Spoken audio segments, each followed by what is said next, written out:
Raquel brushed the dirt off the back of Marco's shirt. I wonder who they're going to get to replace Miss Mack, she said. I don't know, Marco said. Hope it's someone young.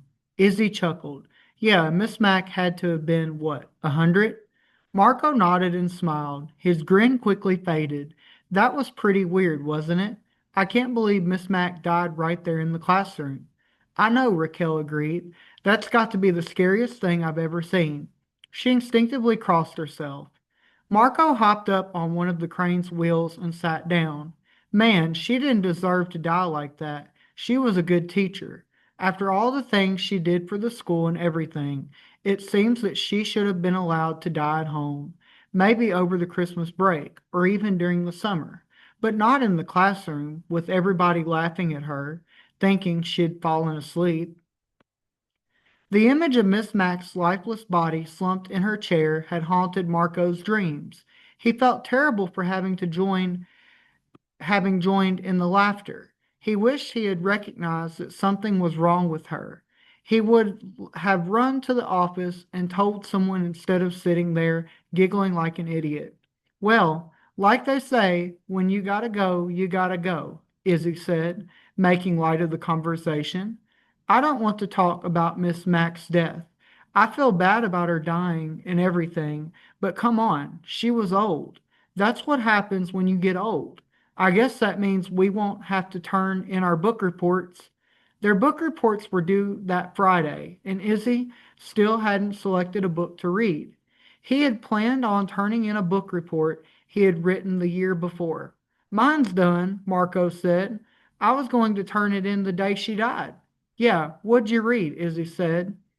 Fahrenheit 451 by Ray Bradbury. Never heard of it. Was it on the list? Marco climbed into the cab of the crane and sat in the driver's seat. He gripped the steering wheel and pretended to drive it. No, but I asked Miss Mack if I could read it for my project, and she said it was okay. The title caught my attention when I saw it in the library. What's it about? Raquel asked. It's about a time in the future when all books are banned. No one's allowed to read anything. Any books found are burned. Hey now, that's my kind of future, Izzy wisecracked. No books and no book reports? Anyway, I'm holding on to my book report in case the new teacher asks for it. The new teacher, Izzy grumbled. With my luck, she won't be 100 years old. She'll probably be 200. Raquel glanced at her watch. It was after 5. I have to go. My dad will be home soon, and I have to help my mom fix dinner. They headed for the Santa Maria apartments. When they arrived at Raquel's door, she gave Marco and Izzy a hug before going in. Chapter 6.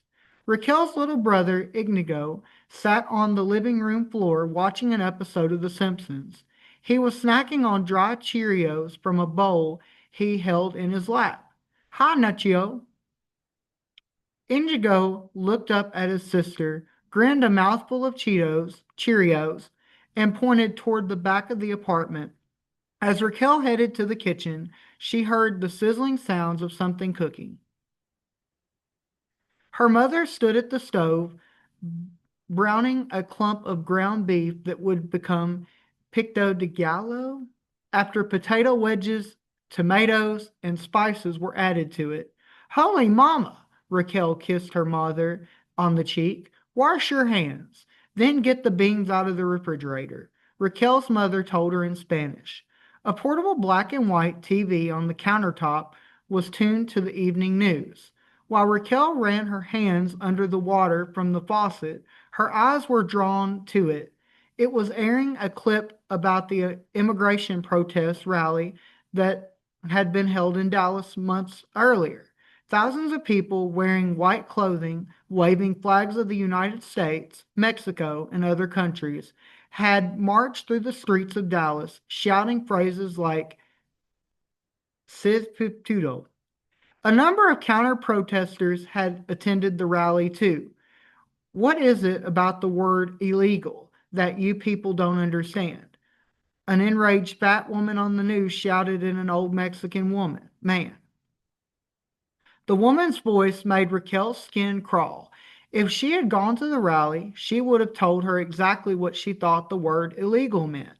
But her parents refused to take her. It's too risky, her mother said.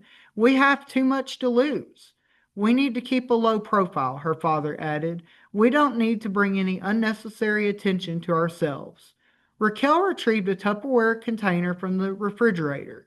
She got a pan from the bottom cabinet under the stove and poured the container's contents into it. As she stirred the beans, she told her mother, all we want is a better life. Papa works hard. So do you, Nashito, and I make good grades in school. Since when is it illegal to want to have a better life? Her mother stirred the meat in slow, wavy motions. She did not answer, but her face had a troubled look. After supper, Raquel went to her room. She pulled her diary from her nightstand and sat on her bed. She jotted down the day's events, including details of her time with Marco and Izzy at the construction site. Then she scribbled the word illegal. That's what they said she was. So were her mother and her father, and her little brother Indigo. Criminals, too, according to some. The crazier ones even linked them to terrorists. She'd laughed if it wasn't for the fact that there were people who actually believed that garbage. She thought back to the day when she and her family left Bustamante, Nouvelle Leon, to come to the United States. Raquel was in the fourth grade. Her little brother was only 3 years old. Raquel's father paid a coyote thousands of dollars, money he had saved up for years, to guide them across the border. The coyote took them to Nuevo Laredo, Tamaulipas, a city that lies on the banks of Rio Bravo, or what Americans call the Grande River. The water in that part of the river was shallow, so they were able to wade across it without too much trouble. All the while, they were on the constant lookout for the Migra Border Patrol agents who drove their immigration vans up and down the dividing line between Mexico and the United States. They hid among the giant reeds in the wetlands area, fearful of being caught and sent back. Once they made it through the first checkpoint, the coyote took them to a small white wood framed house. It belonged to the gracious friends of the coyote. Raquel and her family slept on the living room floor. They stayed at the house until the next evening when they took off again. There was a second checkpoint they had to get past. Again, they managed to elude the border patrol. Raquel's father spoke a little English, enough to buy Greyhound bus tickets for his family. They traveled to San Antonio, where they met up with some people they knew from Bosmana. From there, they drove through various Texas cities looking for work. Finally, Raquel's father found a job at the Maximum Motors body shop. But after 3 years in the United States, they were considered illegal. And then here's our first stopping point in the text. Okay. So I'm going to stop here because I have a question. Why are Raquel and her family illegal? I know that illegal means against the law or not following the rules. What did Raquel and her family do that was against the law? To find the answer, I need to go back and see what the text says. The text says the family paid a coyote thousands of dollars to guide them across the border. It also says they had to elude or avoid Border Patrol agents. The family was afraid of being caught and sent back to Mexico. All of that tells me that Raquel and her family did not follow the rules when they entered the United States. They are illegal because of the way they came to the United States. Raquel stared at the page and frowned. What an ugly word, she thought. During supper, when the subject of the immigration rally came up, her father angrily said, we didn't cross the border. The border crossed us. Texas was our land. Era nuestra tierra. It was the Americanos who stole it from us, illegally. If anybody is illegal, it's them. Her mother nodded in agreement. Raquel gazed down at the word illegal. She finished her diary entry with Yo no soy terrorista. Yo no soy criminal. Um, Yo no soy illegal. Chapter 7. As you heard me announce over the PA this morning, the school board had granted us permission to name our auditorium in honor of Miss Mack, Mr. Rathburn told the Team 3 teachers during their weekly meeting. The news was met with enthusiastic applause. We'll have to have a dedication ceremony, Miss Brymer said. We'll invite students, parents, everybody. I'll take a look at the school calendar for a date when we can hold it, Mr. Rathburn said. Then we can start working out the details. And then here's our another stopping point in the text. So, Miss Brymer wants to have a dedication ceremony. What does that mean? A ceremony is a special act that celebrates something. The text says the teachers got permission to name the auditorium in honor of Miss Mack. So the ceremony must be the special act that celebrates the renaming of the auditorium. Okay.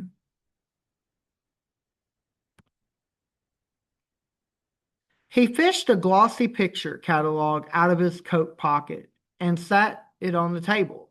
I took the liberty of checking with the sign manufacturing company downtown for some ideas on what the type of lettering we want for our auditorium. The catalog was from a place called Signs of the Times. It contained photographs of company names and logos. These are three-dimensional letters that go directly on the wall outside the school. Mr. Rathburn pointed to a picture of a white stone building with the name Haskell and Associates displayed across it in black letters. We can also add lettering at the entrance of the auditorium inside the building. The backs of the letters light up, giving them a halo effect. They come in stainless steel, aluminum, brass, and acrylic. Brass lettering would be beautiful, Miss Brymer said, and it would stand out nicely against the maroon walls of the auditorium. Mr. Rathburn sighed. The only problem is we don't have the money in our budget to pay for it. How much money are we looking at? Mr. Watts asked. A lot more than we've got, I'm afraid. Here's an estimate the company gave me for stainless steel. Mr. Rathburn produced an invoice sheet and passed it around. Brass runs a little more. When he read it, Mr. Watts widened his eyes and let out a soft whistle.